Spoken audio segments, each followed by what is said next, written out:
Anupama serial को daily देखने के लिए हमारे चैनल को सब्सक्राइब करें और वीडियो को भी लाइक कर दें। आज के एपिसोड में हम देखते हैं घर के सभी लोग बाहर आ जाते हैं बारडोली। ये लोग आद्या को देखकर बहुत हैरान होते हैं, लेकिन परी और माही आद्या को देखकर बहुत खुश हो जाती है। परी और माही आद्या के पास आती है। वह उन्हें बताती है कि मैं परी हूँ और मैं माही हूँ और अंश भी उनके साथ ही होता है। इसके बाद यह तीनों आद्या को गले लगा लेते हैं। ये बहुत खुश होते हैं। राही ईशानी को देख रही होती है तो परी बताती है वह इशू है। इसके बाद वह भी उससे हाय हेलो करती है। डोली बोलती है सबसे पहले ये कंफर्म तो कर लो ये छोटी है या फिर ये कोई फ्रॉड है। तो राही को गुस्सा आता है। वह बोलती है मैं कोई इच्छाधारी नागिन हूँ क्या? बा बोलती है अगर नागिन और नेवले हो तो यहाँ पर नहीं रहना, यहाँ पर इंसान रहते हैं, मैं तो पहले नहीं है।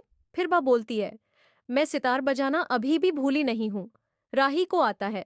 वो अनुपमा को बोलती है आप मुझे यहाँ पर इस घर में इन लोगों के बीच रहने के लिए लाई थी, लेकिन दुनिया में ऐसा कोई इंसान नहीं है जो इनके साथ रहकर खुश हो सके। आगे हम पाखी को देखते हैं। पाखी अनुपमा को बोलती है मम्मी आप अगर इसे अपने साथ लेकर आ रही थी तो कम से कम इसका लिया तो सुधार लेती। पाखी उसके कपड़ों के बारे में बात कर रही होती है तो ईशानी भी यही बोलती है हाँ आपके कपड़े बिल्कुल अच्छे नहीं हैं। राही बोलती है अच्छा ठीक है मेरा आप लोगों को यहाँ आना बिल्कुल पसंद नहीं है तो मैं अभी यहाँ से चली जाऊंगी। पा बोलती है तेरी बेटी बहुत बदतमीज है। बाकी भी यही बोलती है ये इतनी बदतमीजी कर रही है, आते ही इसने क्लेश शुरू कर दिया है, पता नहीं आगे अब क्या क्या होगा। राही बोलती है अच्छा ठीक है मैं जा रही हूँ। राही जा ही रही होती है तभी अनुपमा राही को रोक लेती है। पाखी बोलती है मम्मी अगर इसकी जगह मेरी ईशानी होती, वह आपसे बदतमीजी कर रही होती तो आप उसे कब तक का थप्पड़ मार देती, लेकिन ये तो आपकी लाडली है ना। तो शू भी यही बोलता है हाँ मम्मी आपने बचपन से ही इसे सबसे ज्यादा प्यार किया है, ये तो आपकी सबसे ज्यादा लाडली है। आप तो बा हो। आधे तो शू को बोलती है मेरा नाम राही है।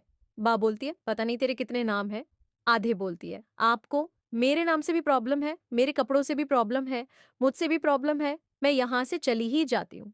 बा अनुपमा को बोलती है अनुपमा अपनी बेजी को समझा दो, अगर उसे इस घर के अंदर रहना है तो अपनी अकड़ और बदतमीजी को छोड़ दे। राही बोलती है मुझे तो इस घर के अंदर रहना ही नहीं है। अनुपमा आध्या को बोल रही होती है बेटा थोड़ी शांति रखो। तो आध्या बोलती है आप यह बार बार बेटा बेटा करना बंद कर दो ना, तो मैं आपकी बेटी हूं और ना ही आप मेरी माँ है। तो बा बोलती है अरे हाय हाय अनुपमा ये तेरी बेटी नहीं है क्या? फिर डोली बोलती है मेरा शक सही था, ये कोई फ्रॉड ही है।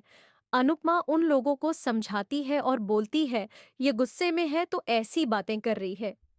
फिर आध्या बोलती है हाँ गुस्से में ही कर रही हूं, लेकिन आपको ये बात याद रखनी है।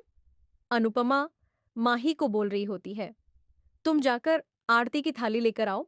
आद्या का गृह प्रवेश करवाते हैं। तभी हम देखते हैं कुछ औरतें बात कर रही होती है। वह बोलती है अन्नू की रसोई तो बंद हो गई, ये लोग लोगों को माओ के हाथ का खाना बोलकर जहर खिलाते थे। अनुपमा बहुत ज्यादा परेशान हो जाती है अनुपमा तो शू को बोलती है ये सब लोग क्या बोल रहे थे। तो शू बोलता है मम्मी हम अंदर चलकर बात करते हैं। अनुपमा बोलती है अंदर चलकर नहीं, तुम मुझे अभी के अभी बताओ ये सब क्या बोल रहे थे।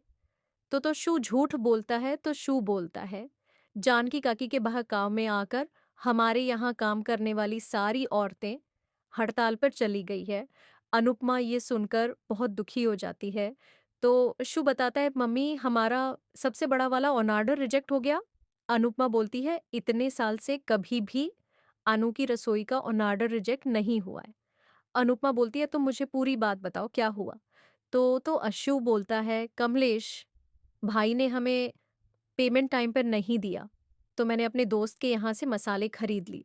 इसके बाद पता नहीं क्या हुआ, हमारा ऑर्डर रिजेक्ट हो गया। उस खाने को खाने के बाद सभी लोग बीमार हो गए। अनुपमा तो शू को बोलती है तुम्हें अच्छे से पता है हमारे खाने के अंदर बाहर के मसाले यूज नहीं होते, तो तुमने अपने दोस्त के यहाँ से मसाले खरीदे ही क्यों? अनुपमा तोश पर गुस्सा गुस्सा करती है और बोलती है तुमने बोला था मम्मी आप जाओ मैं यहाँ पर सब कुछ संभाल लूंगा, तुमने क्या संभाला? कुछ नहीं, और ने तो और अन्न की रसोई का नाम खराब कर दिया। पाखी बोलती है मम्मी, आप सारा ब्लेम तो शुबाई पे क्यों डाल रही है? आप गई थी और आपकी वजह से ये सब कुछ हुआ है। इसके बाद ये लोग झगड़ा करना शुरू कर देते हैं। अनुपमा बोलती है, हम घर के अंदर चलकर बात करते हैं। इधर अंश बोलता है, हाँ चलो ना। राही भी कितने दिनों बाद घर पर आई है बा। बोलती है, पता नहीं आगे और क्या क्या होने वाला है। इस लड़की के घर में आते ही हमारा बिजनेस तो ठप हो गया। अभी घर के अंदर आ जाएगी तो पता नहीं क्या और अशुभ होगा। राही बोलती है, काहे नूत है। अगर मैं आप लोगों के लिए इतनी ही अशुभ हूं, तो मैं तो द्वारका जाने के लिए तैयार हूं। राही साइड में हो जाती है और अंश को बोलती है, अंश, अभी चलो और मुझे बस स्टैंड छोड़ कर आओ। अनुपमा राही को समझाती है और उसे घर के अंदर चलने के लिए बोलती है। तलीमल्ली बोलता है, परी, माही और अंश भी राही के पास है।